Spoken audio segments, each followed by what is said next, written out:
എനിക്ക് kalanchoe plant ഈ ഒരെണ്ണം മാത്രമേ ഉള്ളേ. ഇതിന് പൂവിടുമെന്ന് കേട്ടിട്ടുണ്ട്. യൂട്യൂബിലൊക്കെ പല വീഡിയോസിലും കണ്ടിട്ടുമുണ്ട്. എന്നാലും എൻ്റെ ഈ ഒരു പ്ലാന്റിന്റെ പൂവ് ഏതാണെന്നോ എങ്ങനെയാണെന്നോ ഏത് കളറാണെന്നോ ഒന്നും എനിക്കറിയത്തില്ല. പൂവിടുന്നതിന് വേണ്ടി ഞാൻ സ്റ്റിൽ വെയിറ്റിംഗ് ആണ്.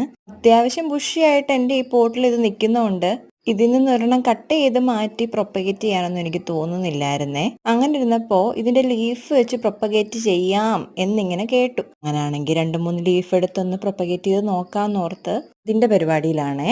ഇതിന് പൂവിട്ടില്ലെങ്കിലും ഇതിന്റെ ലീഫ് ഇങ്ങനെ അടുങ്ങി അടുങ്ങി നിൽക്കുന്നതാണ് ഒരു പ്രത്യേക ഭംഗിയാണ് കേട്ടോ. എവിടുന്നെങ്കിലും ചെടികളൊക്കെ കിട്ടുമ്പോൾ ഞാൻ മിക്കപ്പോഴും സൺലൈറ്റ് കൂടിയ സ്ഥലത്തും സൺലൈറ്റ് കുറഞ്ഞ സ്ഥലത്തും ഒക്കെ ആയിട്ട് രണ്ടായിട്ട് നടാൻ ശ്രദ്ധിക്കാറുണ്ടേ.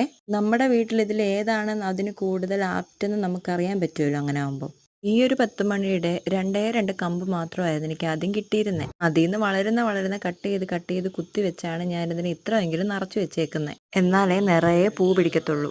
കൈ ചെടി കിട്ടുമ്പം ചട്ടി കാണത്തില്ല, ചട്ടി കിട്ടുമ്പം കൈ ചെടി കാണത്തില്ല. അതാണ് അവസ്ഥ. അതുകൊണ്ട് കൈ കിട്ടുന്ന പാത്രങ്ങളെല്ലാം എനിക്ക് ചട്ടിയാ. പിന്നെ നമ്മൾ കുറേ നാൾ മുമ്പ് നട്ടുവെച്ച ഹിബിസ്കസ് മെലാമസ് എന്ന് പറഞ്ഞൊരു പ്ലാന്റ് ഉണ്ടല്ലോ. കുറേ നാളത്തെ നീണ്ട കാത്തിരിപ്പിനൊടുവിൽ അതൊരു മുട്ടിട്ടിട്ടുണ്ട്. ഇത് പൂവാണെ കുറേ സമയം എടുക്കും. അതുവരെ